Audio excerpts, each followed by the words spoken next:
Welcome back to the LCS Academy Summer 2021 playoffs. The semifinals going all the way as my beautiful backup singers are here. We've got C9 Academy going the distance against FlyQuest Academy in this matchup. Magical. We got Magic as well, and it's been a magical day so far. We got to talk a little bit more about this matchup so far, and something we got to see very heavily in that last game was the mid lane control that we got to see, Tim. Yeah, I mean, I was calling for Triple to have a matchup where he could influence, a little more proactively, and this was one where, he didn't really get a ton of lane priority to get out there, but he had a little bit stronger early skirmishing, kind of the pre-6, he's got the stun he can bring out, and that was pretty influential. I think it made NXI more comfortable. We saw, this kill right here helped a lot with NXI barely surviving with the help of Philip coming in and finishing that one up. Oh, that was so little health. So maybe, that could have really changed the story of the game quite a bit there. But regardless, conceptually, the Twisted Fate helped out with that against the Azir this time. And then, he was able to start influencing the map more, making a lot of ult plays, a lot of picks. And it wasn't just Triple doing this. Dreams was all over the map, roaming a ton. There's so much action away from the bottom lane. That's been a bit of a trend lately, eh? Well, I kind of wanted to talk about this too, because it's like Triple did a great job on actually playing, more proactively, like and helping out NXI. But I feel like Dreams was the factor that made it difficult for Copy. Copy played pretty damn well on this Azir. Some of these Emperor's Defiance were so good and would have turned around many of the fights had they just not been far behind in other lanes. Like you see here with Dreams having this, what was it, his second, third time finding out Darshan so they could put behind the Lucian, who was really the issue that they had to make sure they contend with. Because even with Copy getting those excellent Emperor's Defiance, it didn't really matter too much because their actual damage source in Darshan is put behind. He's not going to be able to burst the real important target on the other side, which is Johnson. Yeah, and I think those really were the two really big stories of this game was, look, Dreams and Triple combining all the CC and sometimes NXI getting in on it, attacking Surenfire every time he'd go anywhere close to a bush, attack him, layer the CC, but then, and this is the fight here where Copy gets this huge engage here, right? But what has to happen compositionally for C9 is Darshan is the consistent, continuous damage to clean up fights. You see Johnson flashes out to the bottom side of the fight, basically assassinates Darshan, and suddenly Cloud9's cleanup is all gone, and they just can't win a team fight from that. Yeah, and I think Johnson is a big force to that. And you were saying the little micro outplays and things along those lines. But to have such a performance here, to bring it to that game 5, I just think it's so incredible for this player, Magical. Well, I also think it's important that you look at how Cloud9 even played around the map early on. Yeah. Johnson was left alone in that bot lane like 3 or 4 times early on. The first time, you're like, okay, they're trying to make a play elsewhere. Second time, you're like, okay, well, now he's gotten 3 plays. Third time, he's gotten a turret. He's got a lot of CS. He ends the game Flame Horizoning King, too, on this Tristana, to the point when he finally joins in these fights, when he's finally a part of all this. He was 1-0 before any fighting happened. He ends the game 6-0. You got 4 items completed, one of them being a Bloodthirster because nobody could cut through him. Nobody could stop him.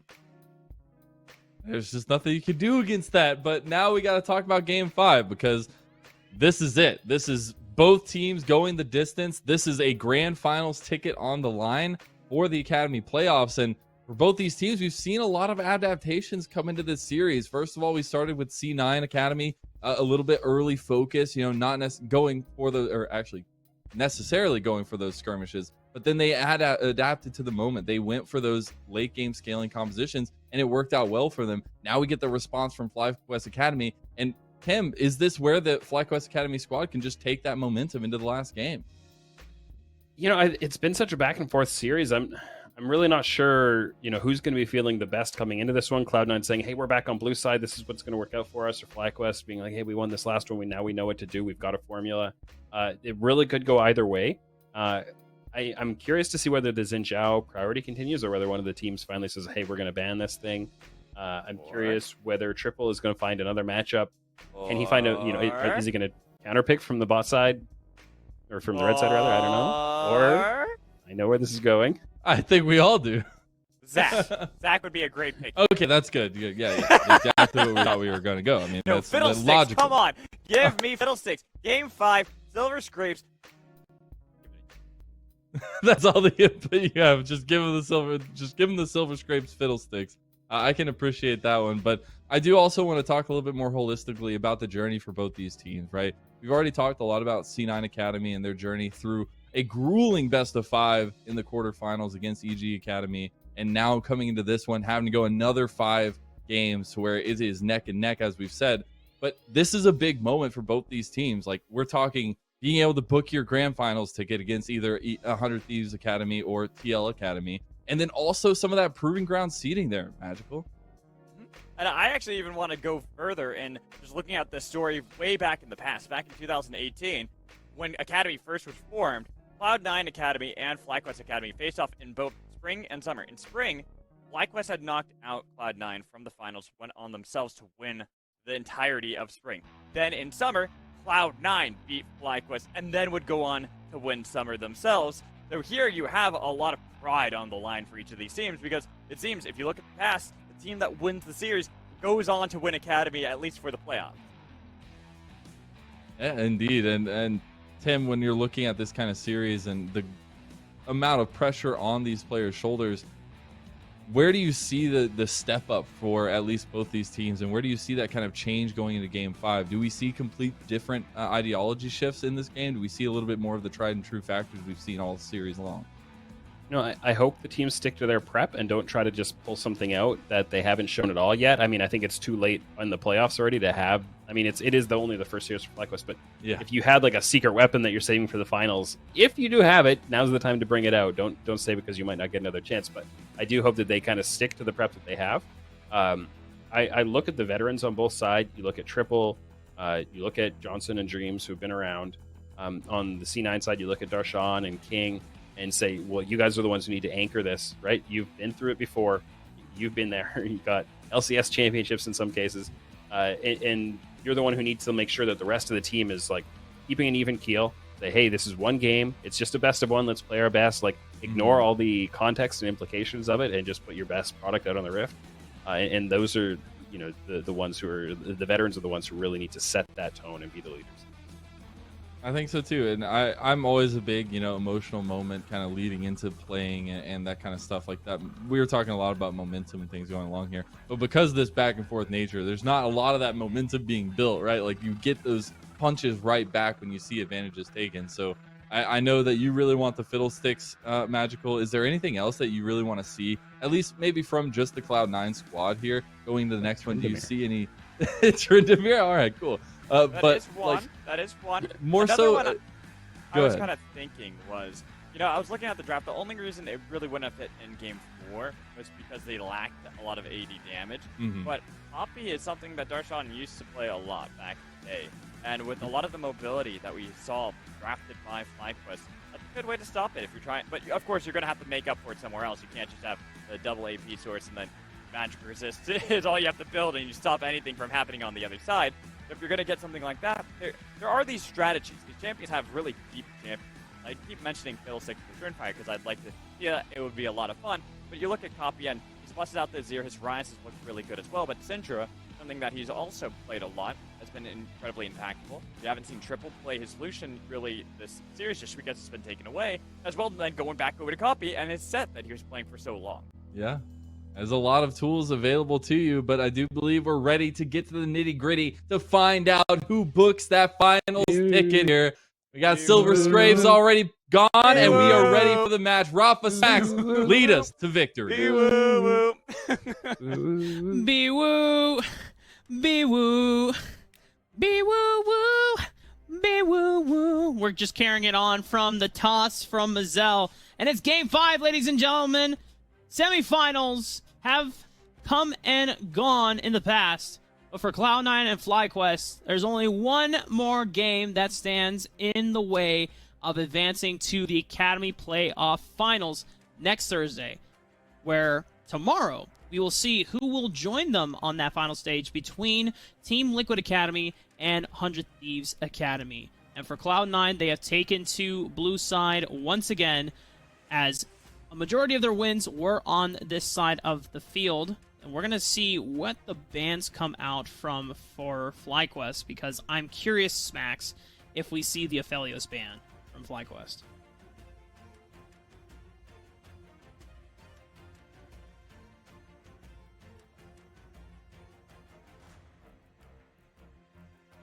Are you viewed Hey, guys. in V-Mix? Welcome back, Smacks. welcome back to me. I'm here. I'm glad that I'm audible this time around. I didn't say much of all when I was dancing. I was just going, so it's all right. But anyway, wow. Okay, so FlyQuest deciding to ban Braum. I feel like this is a potential pairing that Isles is wanting to do with Aphelios, as they did not ban that one out, and Cloud9, just like Game 3, did lock in Aphelios once more. They have not shown a propensity for the Ziggs pick in terms of FlyQuest priorities. I don't know if that will change going into Game 5, but you know what won't change, because it worked so damn well for them in last game. I might have just been debated. The Dreams Leona was so good, as they were constantly able to find multiple picks, but NXI still wants the priority jungler in the Xin Zhao for themselves, and FlyQuest. They can choose if they want to take away the Thresh, and make sure that King and Isles don't go for that pairing, but they are confident that the Leona Dreams is the win con here, Smacks. I think this is a good read from FlyQuest, because Cloud9 have already avoided picking Thresh in the past, specifically with Ziggs, though. So maybe Thresh Aphelios is a different story for Isles. Maybe he does have more confidence in that pick when paired up with King's Aphelios, but it is something to bring up, and for FlyQuest, they ban away this Braum as a defensive option, and look at this. Isles still not wanting to pick Thresh. It is going to be the Alistar instead. So curious, but yeah. I guess for Cloud9 and FlyQuest, the comfort picks are the respective supports instead in Leona and Alistar. Alistar, what you lose in terms of safety from the Thresh, you gain tremendously in turret diving potential, team fighting mastery as well, being able to land multiple knockups, and FlyQuest actually now go for the Ziggs for Johnson. It's still a flex opportunity. Can go mid lane with it, but it's likely going to be in the bottom lane. I think this pick is really neat against the Alistar, because for Alistar, it's near impossible to actually dive him as Leona. You're not really looking for picks onto Isles in this game, but when you have Ziggs, the onus is on Cloud9 to actually get the engage off on their side. So you're going to end up seeing, if Isles wants to go aggressive, he goes and jumps on Ziggs, and then Dreams can return fire and use all of his crowd control onto King, and then you're in a situation where it's like a one-on-one support on AD carry, and I definitely favor Ziggs over Aphelios when it comes to peeling the support away. So I think this is a really neat duo that FlyQuest have put together. Cloud9 are also taking away Triple's Twisted Fate. This does open up either a Tahm Kench or a LeBlanc pick, though, as those were some of the bans that we saw previously in this series from Cloud9 before when we got to the second part of the ban phase, but just eliminating FlyQuest's ability to have global pressure and being able to find and potentially layer up the single target crowd control on Dreams Leona. Darshan still not having access to that gangplank. FlyQuest really wanting to push that out. This 5 out of 5 games now. We can stop talking about it. The possibility is now gone entirely. FlyQuest may be locking in this Lucian in the top lane right now. I feel like this is more likely to go to triple, but either way, they are just denying this away from Darshan, who has shown 2 games in this series already and shown great performances each time. FlyQuest Academy with this Lucian flex pick. I mean, technically, if you wanted to be really fancy, you could send Lucian into the bottom lane, you can send it into the mid lane and the top lane, and then the Ziggs, you got a 2-way flex. Now Cloud9, they're put in a spot where they don't really know where every champion is going on the Rift, and so they have to go with the best blind picks that they can afford at this point.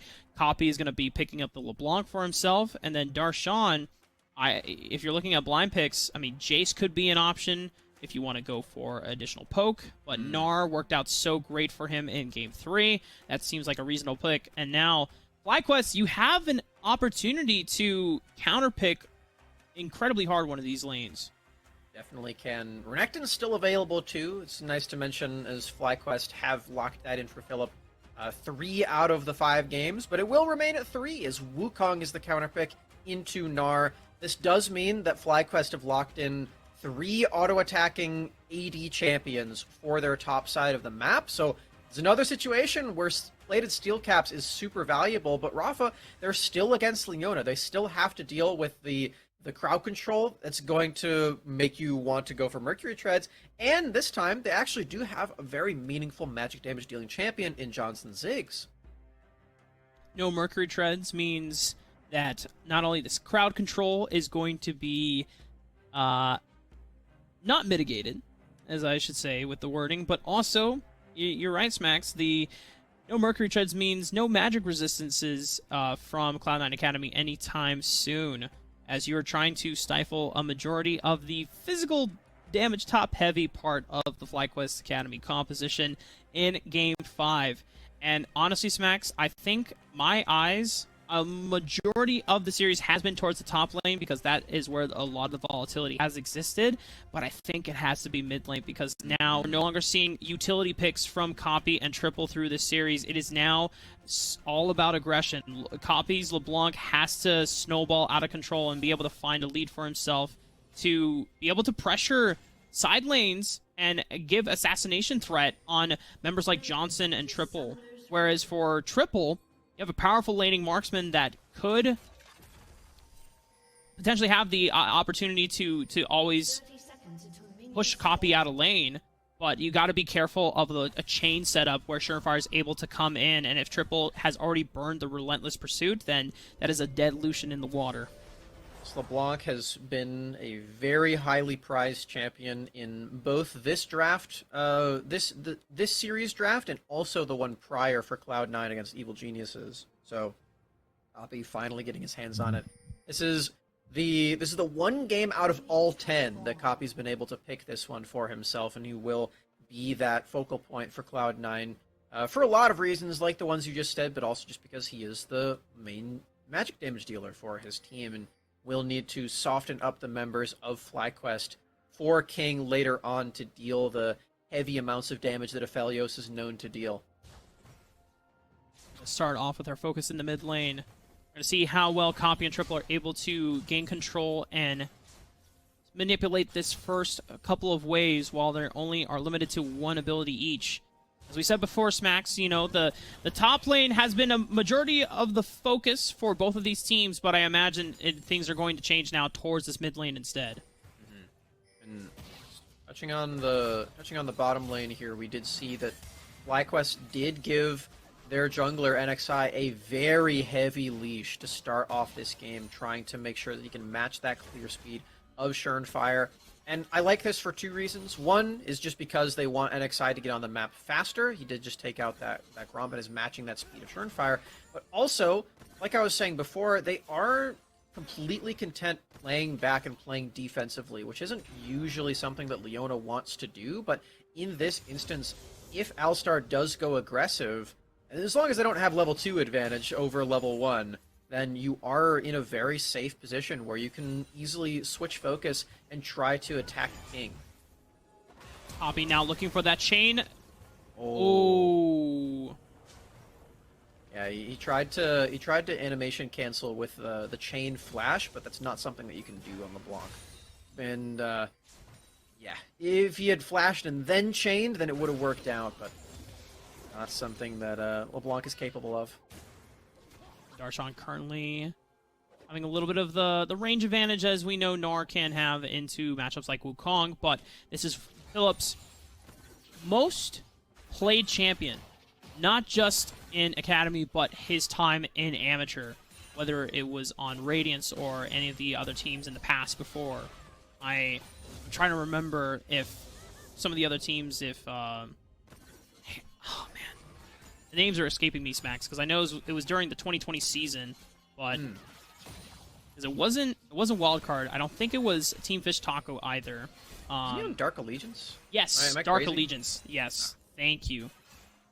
During the Challengers Uprising Season 1, Wukong was by far one of his favorites, and a pick that he and really only Tony Top from Mirage Esports, who's now on Evil Geniuses Academy, were opting into before Wukong got insanely popular for a while.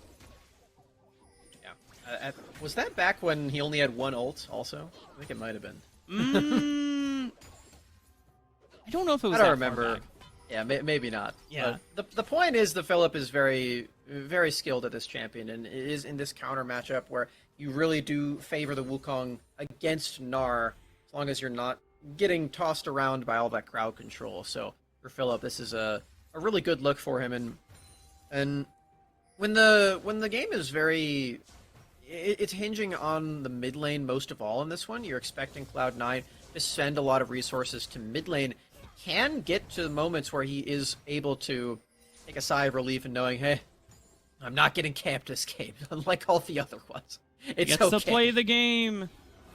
Now, Philip actually suffering a lot of damage at the hands of Darshan, though, as we look in the minimap stage. Philip didn't have to burn Flash, but Darshan had him severely chunked, and he just came back from a teleport. Already copy, taking advantage to look for potentially a roam. It forces NXI to come up towards the top lane to make sure that Cloud9 don't look for a dive, as FlyQuest are not going to have perfect information of where Surenfire is, but NXI just has to be here to ensure that a dive doesn't come towards Philip's way. NXI showing himself, though, on that ward. Does clear it out so Darshan knows that something could be up. Backs away from these minions. And, I mean, Philip, he's got more minions right now. It is going to push away from him, so it's completely safe for Darshan to do this. Spotted out. Philip, I admire canceling the recall, but you are even lower than you were now, and you're going to have to recall in a wave that's pushing against you. This is not going to feel good. Darshan is just going to leave the wave state as it is, as it will slowly build up and push towards Darshan. And Philip doesn't have the HP to be able to actually shove it in all the way. Oh my god! Triple doesn't have flash from before. Chain will connect. Surenfire with the pillar, and they lock down Triple for first blood in Game 5. Holy moly, Isles! That was... I think I blinked. I must have missed what actually happened. He just flash headbutt pulverize onto Triple. Let's just watch this one again, shall we? Oh. And the thing is that Dreams is Crazy. there, giving Triple the almost the benefit of the doubt that, hey, if for some reason I get ganked, I have Dreams to be able to back up. But because the play is so instantaneous from Isles, a snap flash into the pulverize. And now Darshan has routed off Philip. He still has flash, but Surenfire and Isles, they are jungle surfing. They have made their roam into the mid lane, and now it's the top lane. And Cloud9, both of the solo laners, getting the benefit of these ganks. And Isles saw that Dreams was going for so many picks, attempting one onto King. That was so fast from both of them, Dreams and King. Yeah, Dreams with the play goes for the Zenith Blade flash, but King, instantaneous reaction. I mean, this is... Oh my god, that...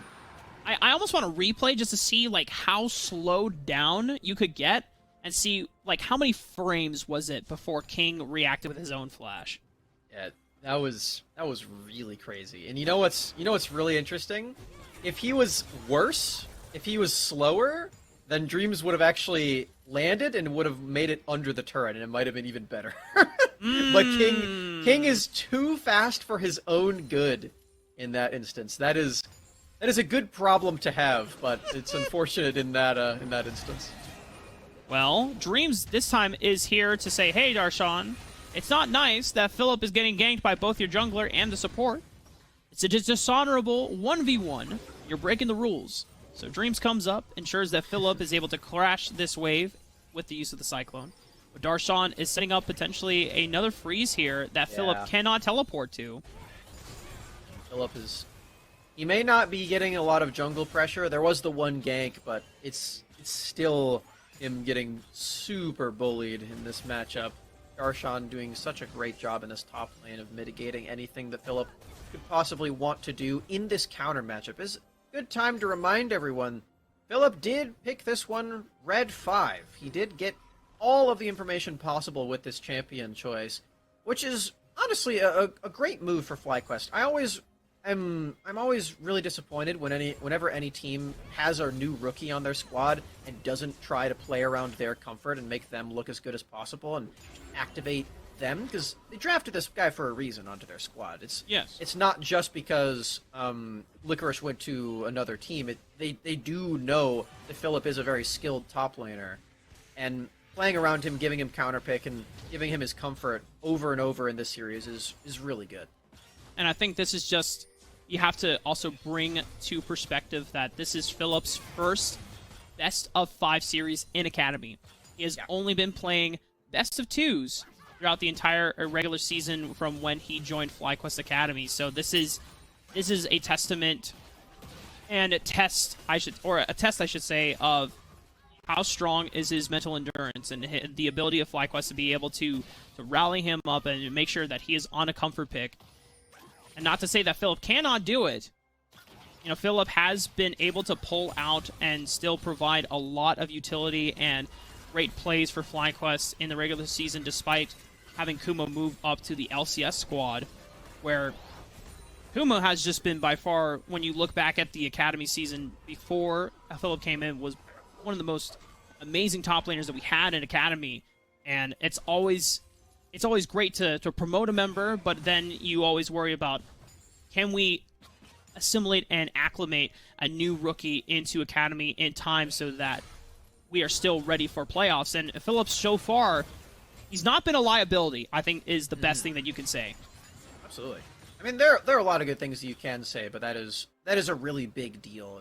It's not just that he's a rookie, it is just he's coming in the middle of a season, in the wake of so many roster changes. He's already played with 2 different junglers at the Academy level, even though he's played less than 20 games. So a really big deal for Philip, and he's been stepping into those shoes quite well. But you got to give credit to Darshan for still having so much of a lead in this matchup. Again, Darshan has been having an amazing series. Yeah, and I think that's just the difference maker, right? As Isles is going to look for the face check, doesn't have level 6 quite yet, immediately flashes as Johnson tossed the Mega Inferno Bomb to follow up onto the play.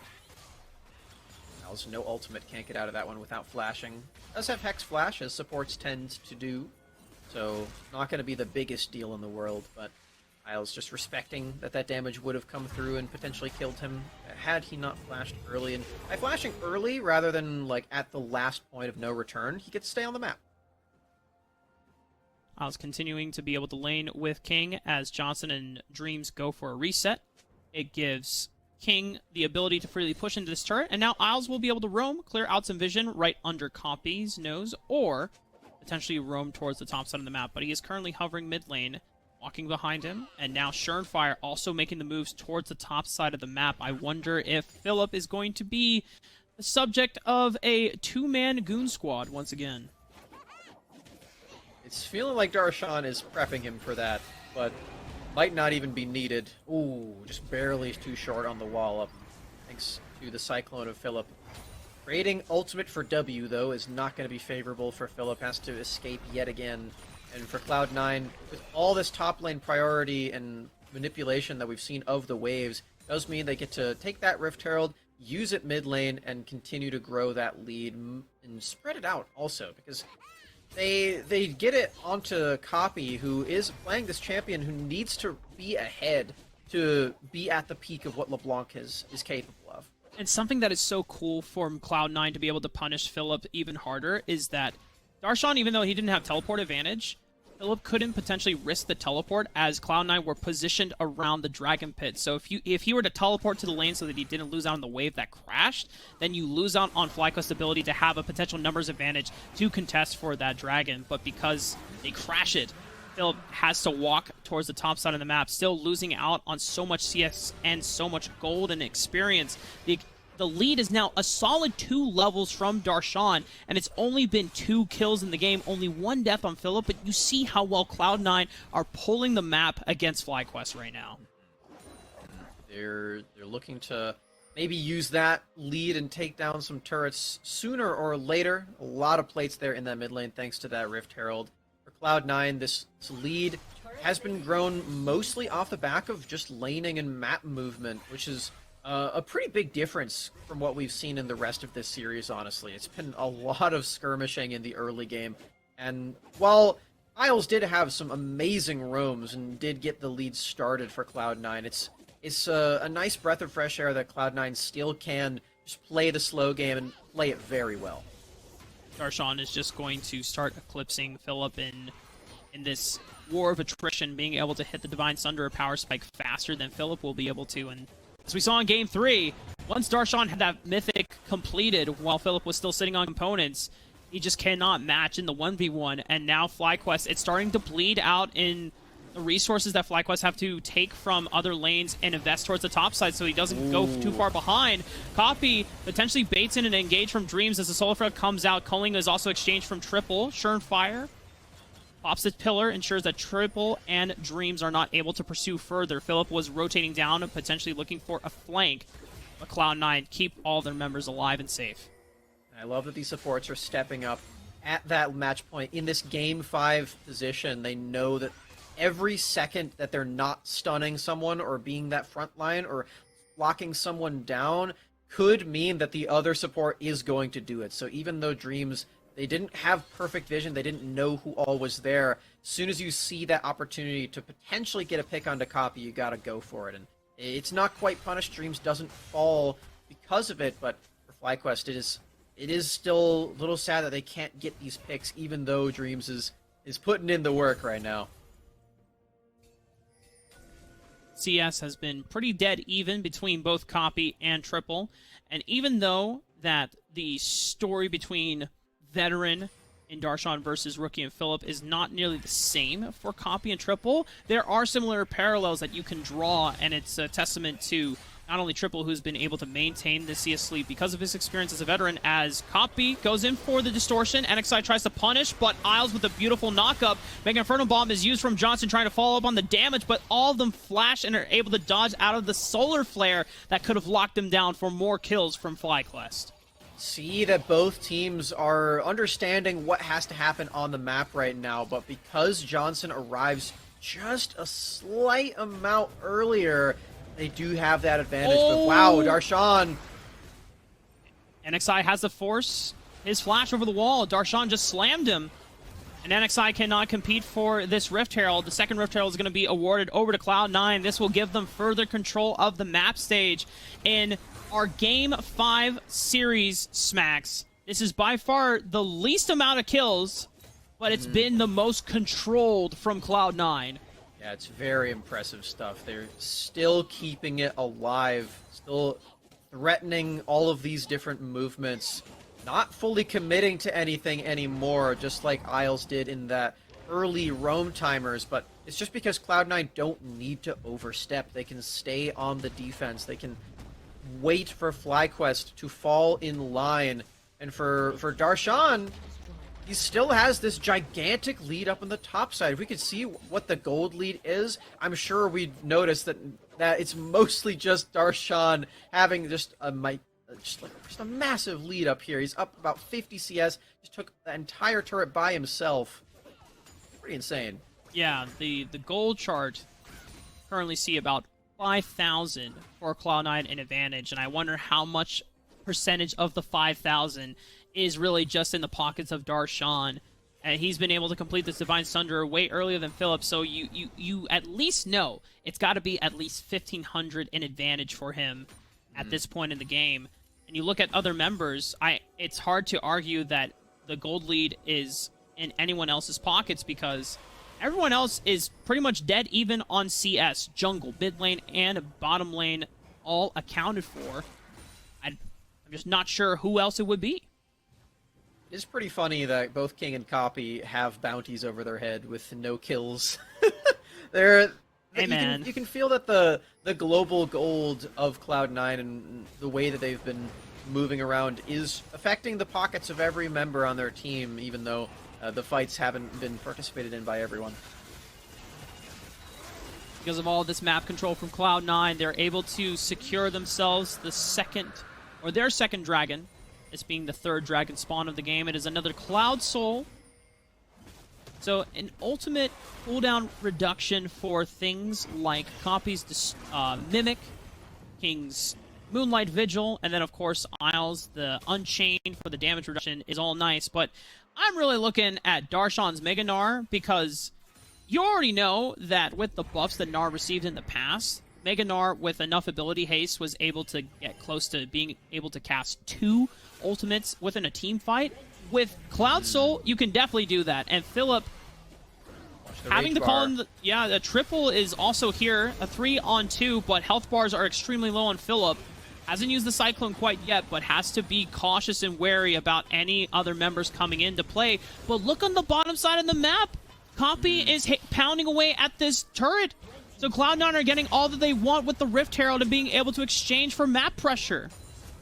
I really just love this play and love this patience from Cloud9 because Darshan, you know, he's getting his screen, it's all red, it's going angry, he's getting into the Hulk mode, but he doesn't actually go in because they just don't need to. Cloud9, they get that turret on the bot side, they already stopped the play that FlyQuest were going to. They did commit a teleport from Triple to try that play, but Cloud9, they have all of this defense to keep themselves alive, and they just don't need to actually overextend. I love the reservation that Cloud9 is showing us. And it seems like in the games at FlyQuest, the only time where they had true agency was the game 2, where Triple and Johnson were able to always pull forward and be the damage dealers. NXI also for FlyQuest.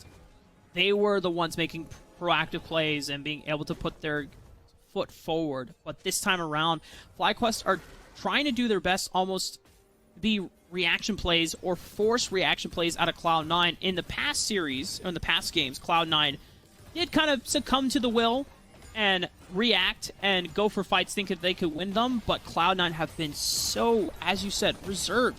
It is such an incredible evolution to see out of Cloud9 this series when you look back at Game 1 and how bloody Surnfire and Copy were going into NXI in the jungle.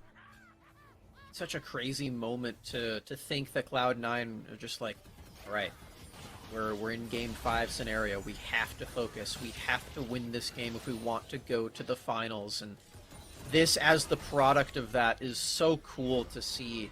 They're just all in tune with everything that needs to happen. And Darshan, oh god, does a lot of damage. But he has Copy here for the teleport. He looks for Triple. The flash comes out, but it's exchanged. And Darshan, I almost thought that we were seeing another moment where Darshan was pushing too far on the limits, but he is calculated and cold in his ability to know how much damage he can take from Triple before Copy can come in and clean up. And for FlyQuest, another death, and now it's a 7,000 gold lead in favor of Cloud9. Not just another death, Rafa. Triple also used his flash in that exchange, so doesn't have that huge tool for Lucian to exert that strength later on. And I've talked about this a lot. The difference between confidence and no confidence on Lucian is just gigantic. You have all of these moments where you could be dealing a bunch of damage, but it's just not possible because you're so far down and you know that your damage is just not going to reach the same heights that it usually does on Lucian. So Triple now could potentially find himself in that bottomless pit spiraling down. We're like, oh man, I can't deal any damage, I can't kill anyone. But you have to break out of that for Triple. You have to keep trying to deal damage, because if you're not going for auto attack trades on Lucian, then why are you even playing him? Well, Darshan might have been able to find NXI. Crescent Guard comes out. It's a nice pillar. Dreams and Johnson are there. Copy goes in for the assassination, but it baits out the solar flare as Dreams is not able to find a potential re-engage or a pick opportunity. And Cloud9 burn a bunch of ultimate cooldowns from the side of FlyQuest just in time for a 25-second spawn timer on this dragon. Another objective that Cloud9 have ease of access to. They have this mid-wave pushing in now. It's going to be against Johnson, so we can clear this one out right away, but it just gives away all this time for Cloud9 to go back. They're not even going to take it yet, Rafa. They're just going for these recalls, knowing that they want to be as powerful as possible onto this rift. It's quite risky that they did this, knowing that Darshan is still here, but luckily for Cloud9, they don't have to worry about any potential flanks, as FlyQuest have allocated their power up top. Triple splitting with NXI in his back pocket, providing a safety net. Dreams is also on the way as well. NXI keeps spawning the recalls until Triple is able to finally push in this wave safely. Now FlyQuest are going to be able to get recalls off. It might be enough for Triple to secure his second item of the game. Doesn't look like it's the case, though, as he's still waiting out on a few hundred gold to complete what I believe is supposed to be the Essence Reaver. He's just so far behind the curve, Rafa. You can see all of the damage-dealing members of Cloud9 already have 2 items completed. So for Triple, being late to the party there is not going to feel good. And it's true for everyone on FlyQuest, apart from Johnson, who does have this Void Staff, but that's more of a late-game investment than anything. You're still... Wait, hold on a second. This might be a pick opportunity. Cyclone comes out. Darshan isn't quite mega yet. Finally pops it, gets the wallop down. Doesn't have flash, though, and FlyQuest, their backs against the wall in Game 5, are able to find a pick and get some gold back into their pockets. Yeah, that's just an excellent move from Triple. You can see that he is still showing confidence on this pick. He is still wanting to go for plays. It's exactly what I wanted to see. I was really worried to see if Triple was just going to bow out and wait for the series to be over, but going aggressive, finding these picks, that is the difference maker, and they can even take out this entire turret in the bottom lane right now. Cloud9 not punishing this by attacking them, not punishing this by going for the Baron quite yet. It's just going to be a free turret and pick for FlyQuest. And maybe Cloud9 could have forced the Baron, but a beautiful bomb and just spell rotation from Johnson right onto Surenfire within the Baron pit forces the Baron aggro and chunks him out, so they can't even go for the Baron safely because there are teleports from Triple and Philip. So it's one of those situations where it's like, oh man, Cloud9 can't really force anything out of FlyQuest safely without potentially putting themselves into deeper waters. So FlyQuest being able to turn that pick onto Darshan and getting not 1 but 2 turrets is a huge gold swing back into their pockets. Really big deal. They're still down a lot for FlyQuest. We don't want to oversell the way that impacted the game, but it could be the start of something huge for FlyQuest. It could be the start of them coming back into this game and taking that journey to the finals. For FlyQuest, that's what they're looking to do. They came into this tournament as the first seed from the regular season, but now Dreams, he's got to flash away, trying to find some vision or some pick around this Baron, coming up with nothing, and Dreams having to flash out is not how you want your pick champion to be interacting. I mean, Dreams is so behind on gold, has not been able to find a chance to finish this Anathema's Chains that they want to go for. Copy is at 3 items. Yeah. He just finished the Cosmic Drive, already had the Void Staff. So anytime Dreams, even if he has W turned on and has the resistances from Aftershock, this is a very squishy Leona compared to someone like Copy, who is like 101 LeBlanc, sure, but don't let the kills fool you or the lack of kills fool you. This is a very potent LeBlanc that can really just destroy almost any squishy member on FlyQuest side right now. LeBlanc is just one of the most flexible champions that you can be picking right now. She operates as a poke champion, an assassin, just a burst mage, just every single thing you could possibly want. And the early jungle priority, while it didn't lead to many kills, it does help that Surenfire is this far ahead on Trundle, who's able to get all of the objectives that he could want.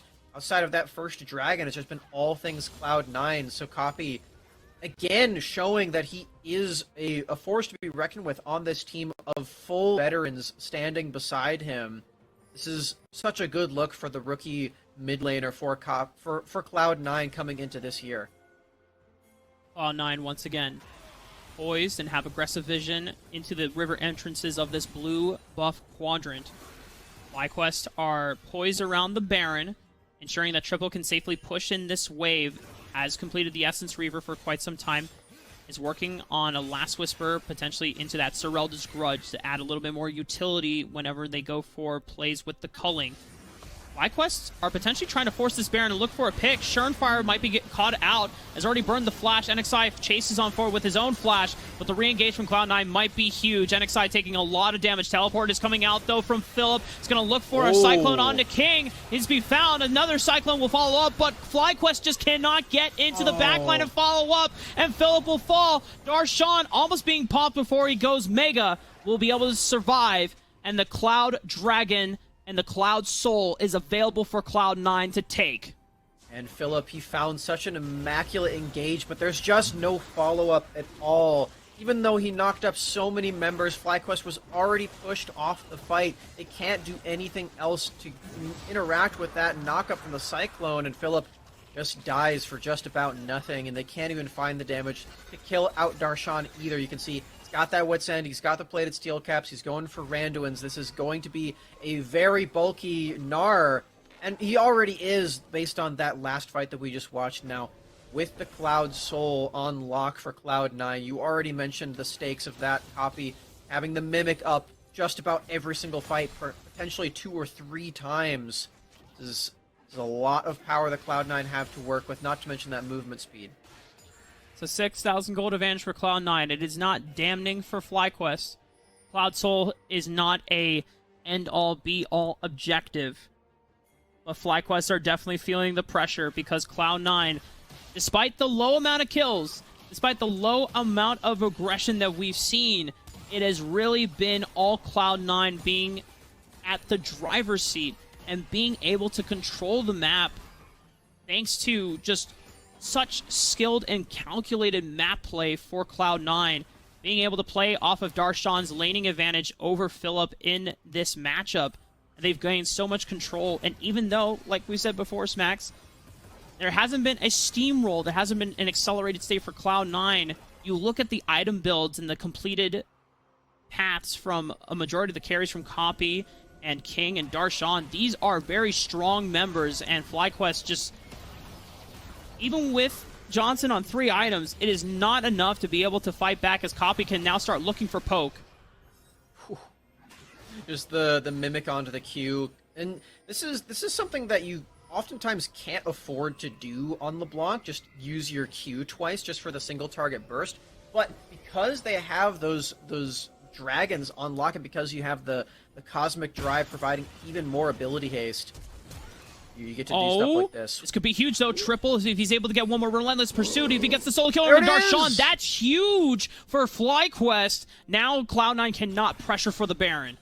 Absolutely can't. Darshan not in this side lane, not in the team fight. FlyQuest, they find some amount of solace. Triple, sort of saving the game in this case, has the Serelda's Grudge. You can't get away from Lucian with all of the slows on every single aspect of his kit. Cloud9, they have to be very careful now. We get to watch this one again. The movement. Yeah, Triple being able to... pressing forward with Gale Force first, and then Relentless Pursuit to follow up with the calling onto Darshan.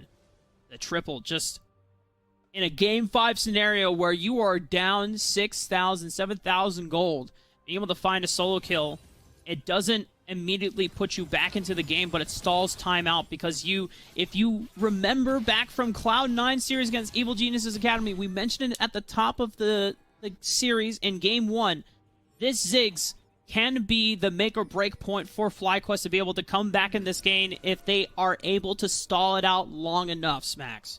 As long as you have a Ziggs on your team, the late game is not completely out of your hands. The wave clear is crazy. The damage is also... You have to be very careful around Johnson if you are Cloud9. And we saw how FlyQuest were able to punish Ziggs in Game 4. King got punished by just 2 back-to-back amazing picks by Dreams. It's going to take another miracle, but this time for Cloud9, as they are the ones who have to deal with the Yordle Bombardier. FlyQuest are doing everything they can to hold on to this moment. FlyQuest, I don't think we have seen them in a finals appearance for quite some time. I'm trying to pull up when the last time they made a finals appearance. I know that Mad Magical was mentioning how Cloud9, they have not showed up to a finals for Academy since 2019 summer. I think it's the other way. I think Cloud9 has been in all of them since then. Yeah. So I said not twice. So, but I was The trying to double cancel negative. out the double negative. But yes, we're both on the same page. This would, Okay. if FlyQuest were able to pull out a miracle, they would prevent Cloud9 from showing up to their first finals since 2019 summer. I think is a lot of stakes on the line. Cloud9, if you remember from spring, they were the #1 academy team in the regular split, and to see their struggle through the summer split, ending up in 4th seed, there was almost an opportunity in a world where Cloud9 didn't even make it out, and it might start with this pick as Suredfire. Ooh. Blast Cone is the savior in this case. Dream's not able to get any of that crowd control down, not knowing who was behind Suredfire will let him escape. Cloud9, that's another very tense situation. I know you and I, Roth, are just waiting for the moment where FlyQuest find another one of those crazy picks that we've seen Dreams do again and again in that Game 4 on Leona. He's so strong on this champion. Seeing and waiting if FlyQuest can accomplish this. They're still down a massive deficit. Cloud9, they have this soul. But look at this, Rafa. Elder Dragon is up and on the table now. Look at Isles. Oh, God. Philip getting pushed back. Pillar right onto Johnson. Moonlight Vigil is dodged out, but that might buy a time for Isles. But Crescent Guard is able to keep the opposition away. Johnson will be able to survive the onslaught, but Cloud9, they're looking for more on the re-engage.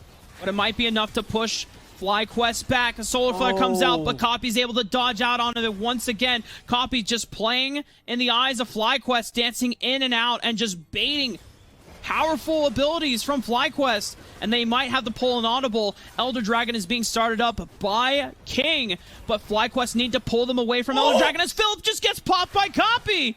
There's nothing he can do, Rafa. Copy's so strong, and the ultimate's already going to be back available again thanks to all those Cloud Dragons and the Cosmic Drive. That's the Elder Dragon now for Cloud9. Can they get to this Baron in time? This is so disastrous for Oh FlyQuest. my God! Copy just deletes the both!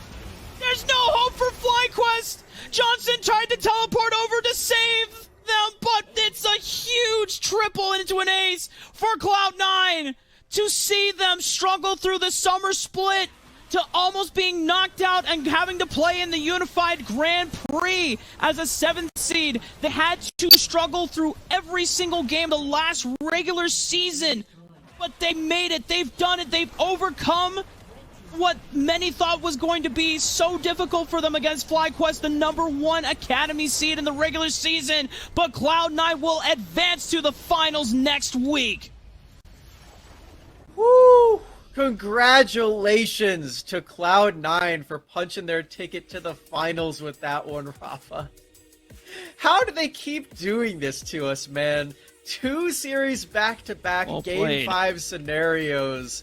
And this one, it's all off the back of these solo lane performances that we keep on seeing from Darshan. And in this 5th game, Copy on the LeBlanc. These 2 guys are putting in so much work in their lanes and in the early game and getting the clutch game winning fights in the late game too for Copy on this LeBlanc. Amazing performances and against this team for FlyQuest that has looked so strong all throughout this split. So many different rosters didn't matter for FlyQuest. They kept their form alive.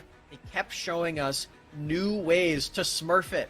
To put it bluntly, in the regular season, for Cloud9 to come in and take this best-of-5 series against them today, Rafa. That's such a huge feat for them.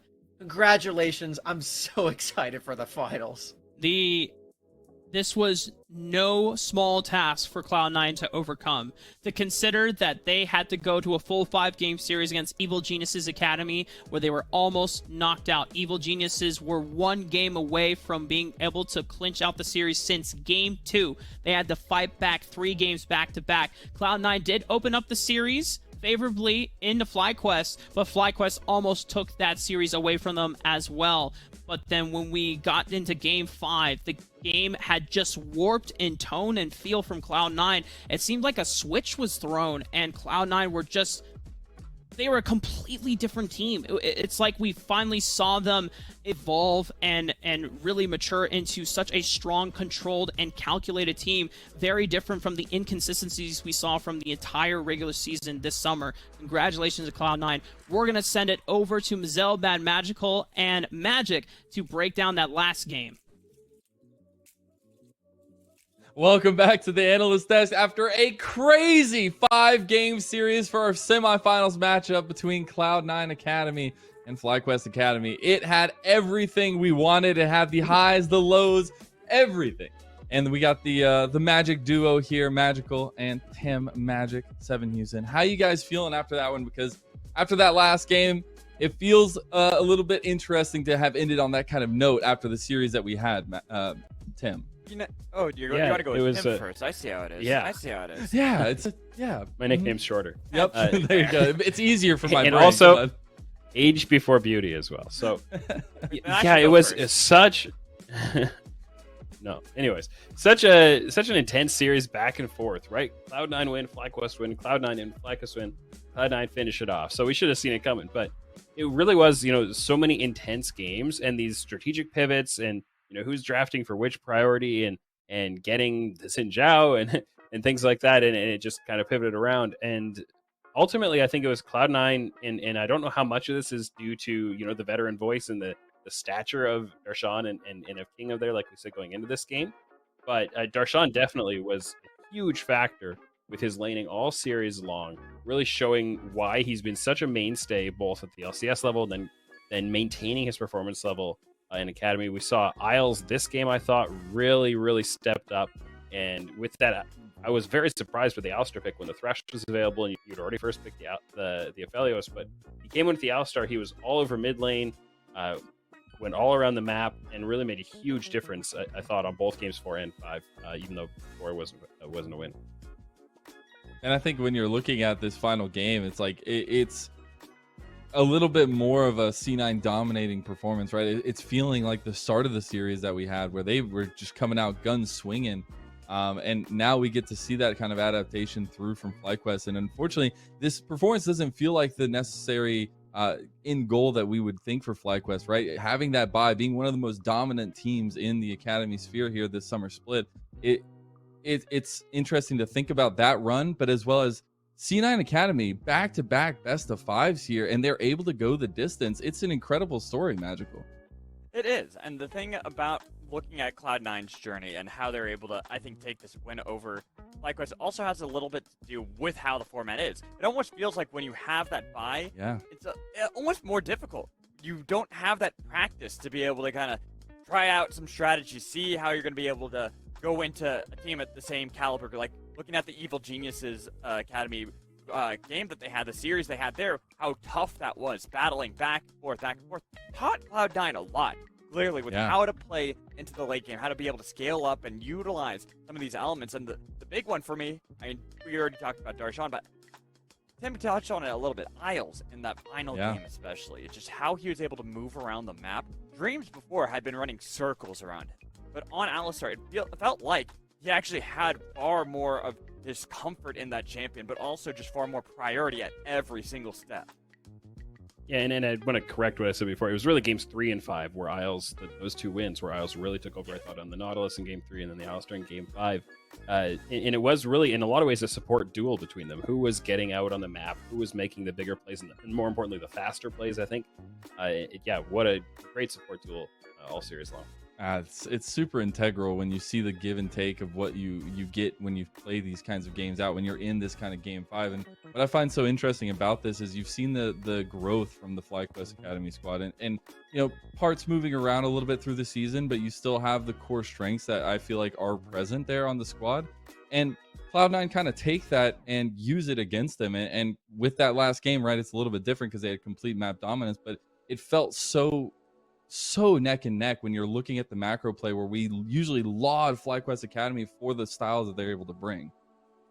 Yeah, and I kind of want to be able to touch on that too, because you look at FlyQuest Academy, and this is a roster that has been swapping with the LCS over and over again. The elements that have been swapped here and there, bringing in Philip as well, since Licorice went over to Golden Guardians, they needed a new top laner, and Kumo more on to the LCS. so you have a lot of these points that just it feels like maybe there's like a communication error sometimes where they didn't know exactly how they wanted to play. But when you look back at the season, even with all that, they were still dominating. They were still incredibly impressive. It just feels like, unfortunately, in this series especially, top lane, I got to look at Philip. He's a young player. He's new, and he had to go up against Darshan. Darshan clearly wanted to show everyone that he is still a top laner, that he is here to dominate. Doesn't matter if you're this hot young rookie coming in, trying to be able to beat everyone, got solo kills over Viper, whatever. I am Zion Spartans. Everyone calls me that, and I am here to win. I do want to talk about that top lane matchup again, because you do have that budding developmental talent in Philip, and I do feel like, especially in those first couple games, he was a shining spot for the squad. Like, I feel like you were finding a lot of strengths for him on that Renekton, and obviously as the games went on, that matchup wasn't necessarily available, but it's still a promising point, right? Because we got to talk about the future here, and we got to talk about, you know, proving ground seedings and things along those lines for FlyQuest Academy, and it gives you a lot to learn from this series, I feel like, Tim. Yeah, I think it's definitely a situation where the FlyQuest team is going to look at what they take away from this series. They're going to look at the experience they got in this best of 5, being able to run it the whole way through, especially for Philip being new in here. Yeah. And getting this really high intensity experience, and also being attacked so hard. I think where you can learn a lot. Say, what could I do differently to not be in this position to get, to get pushed on so much, to get dove so much? Yeah. How can I defend against that a little bit better? And then maybe build up the confidence to start being on the attacking side of that. So yeah, there's a lot FlyQuest can take away from this, and maybe they're going to be at a lower seed than they would have hoped going into Proving Grounds, but they're still in a good spot. They definitely are, and I do believe we're ready here from the winners. The other side of the story here, I think we have C9 Copy for the Copy, a grand finalist here in the Academy Summer Split 2021. That was a grueling series. Just give me your thoughts and feelings after going to 5 games. Yeah, definitely feeling good. I don't know. We're just always getting into best of 5s all the way down to game 5, 40-minute banger. So definitely tired, but it feels good that all the work that we're putting in finally pays off, you know? Yeah, and I think it's really interesting to see that kind of resilience for you guys in 2 back-to-back extremely high pressure situations. And when you guys had looked so good early on in this series in particular, and things kind of getting in terms of FlyQuest picking up a couple wins, getting a little bit rocky. So showing that resilience is awesome. I gotta ask, who was that main rock that you guys were like building off of in this series to keep that confidence up? Honestly, it was everyone stepping up. I felt like Darshan, obviously, he's the veteran voice, but this series, I felt like everyone stepped up and everyone tried to improve on what happened on our mistakes last series. And although it wasn't like it still went to game 5, I feel like we had a lot of improvement on our team, and yeah, looking forward to next week. Yeah, especially that last game. It looked like everything was functioning pretty well for you guys. And I just want to ask more of a personal side of this for you, Copy. How has this journey been, this split with Cloud9 Academy, and being able to go through these kinds of moments, get all this kind of experience? Give me your take on this whole split. Yeah, I mean, Cloud9 is the best team that I could have joined, honestly. The amount of veteran voices, the legacy this team leaves behind, it just motivates me to do as best as I can. And having the people around me, like Darshan, Shern, all my teammates, the coaching staff, it just feels like I'm pushed to do the best that I can. And I feel motivated doing so, and I feel good playing. So it's just a good learning curve for me with C9. I love it, man. That makes me feel so nice. I love that development and being able to see somebody feeling comfortable in their own skin with that team composition going together. So I can appreciate that a lot. Now I gotta ask, you were talking about next week. Who do you want in the finals? Is it 100 Thieves Academy or Team Liquid Academy? Honestly, if you ask me for the prediction, I really don't know who's gonna win that series. No. Who do you want to face? Who do you want in the finals? I don't know. Probably 100, honestly, because I just want to. I think they've upped us in the regular season. I'm not sure, but they're ahead of us in games. So I just want to settle it with the boys, Tenacity, Kenvi, and Poom. Just show them what's up. I like it. Hey, settle it in the fighting ring. I love it, man. Have a wonderful evening. Go celebrate this win. Get ready for next week. All right. Thank you, Copy. Thank you. Thank you. Gonna bring back the analyst desk, Tim and Magical. We got to hear a little bit from the man himself, but what a performance from C9 Academy on the day, being able to push themselves to the brink and be able to secure that win and push themselves into the grand finals, Tim.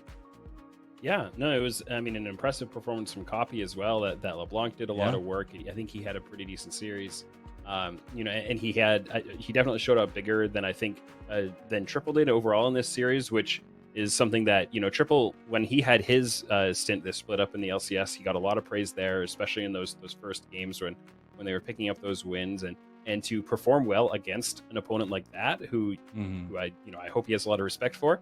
Must feel good for Copy, and yeah, it's impressive to see him and not doing it on these kind of like low resource utility picks that he has played very well on as well, like the set that we've talked about earlier, but being able to play some carries, you know, play the Azir and make the big plays, play the LeBlanc and carry on that. That's exactly what you're hoping to see, and I'm sure the C9 org is very happy with the way he's been coming along. Yeah, I'm sure as well. As the development continues on, they might get another best of 5, 3 in a row. Hey, that'd make a pretty magical journey, wouldn't you say, Magical?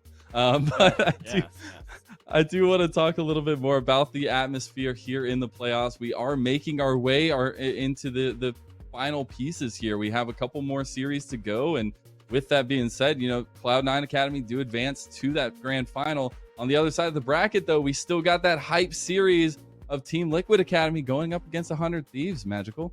You know, and I loved what Copy said, that he'd love to be able to face off against the boys once more. This is something I was talking about. Like, you and I were just, you're asking me questions. I was hoping that was going to be his answer, because I would love to see that as a final. Cloud9 versus 100 Thieves. You get the clash of old friends, old teammates in that finals. But then again, it's Team Liquid on the other side. Jan, another one of the players that he had once played with. It would be interesting to see either of those make it to the finals. And I feel like if it's anything like what we saw today, Team Liquid, they have that opportunity to really take it to 100 Thieves. They have a lot of veterancy on that team as well.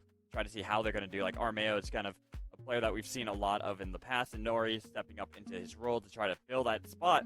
Another veteran-style player, but a more aggressive player. And that's why I'm really excited to see how that's going to go up against someone like Kenvi, who is another aggressive young jungler who can be feuds if a player knows how to play around him. But if you aren't properly containing Kenvi, he will just outright take over the game. Yeah, it can be pretty frightening in those kinds of circumstances. But going into that series tomorrow, Tim, do you have anything you want to say, and maybe who you want to see going into the finals? Yeah, I mean, I don't really have a preference on the two of them, but you know, I also want to shout out Ayla on Team Liquid Academy as a player that is very exciting to watch. And you know, today was in a lot of ways a big support duel in some of the games, and I think Ayla can step up on that level and deliver as well. And so he and Jan, you know, an important lane to watch. But they're up against Luger and Boom, and Luger is, you know, an LCS level. I mean, we saw him in that last game in the regular season when 100 Thieves swapped their academy roster in because they had already locked their seed, and Luger just dominated in the early part of the game. They didn't win as a team, but yeah, that guy is great to watch. So I think that bot lane battle is going to be a very compelling part of the match. It's going to be a fun one for sure. Well, for that, you're going to have to tune in tomorrow right after LCS, as 100 Thieves Academy will be taking on Team Liquid Academy. That's going to do it for us, though. Thank you, Magical. Thank you, Tim, for joining me on the desk. Production, you're amazing, as always, making us look so good. Rafa and Smacks on the cast on the day. You guys are stellar. Thank you, everyone, for tuning in. Have a great night, and we'll see you next time on Summoner's Rift.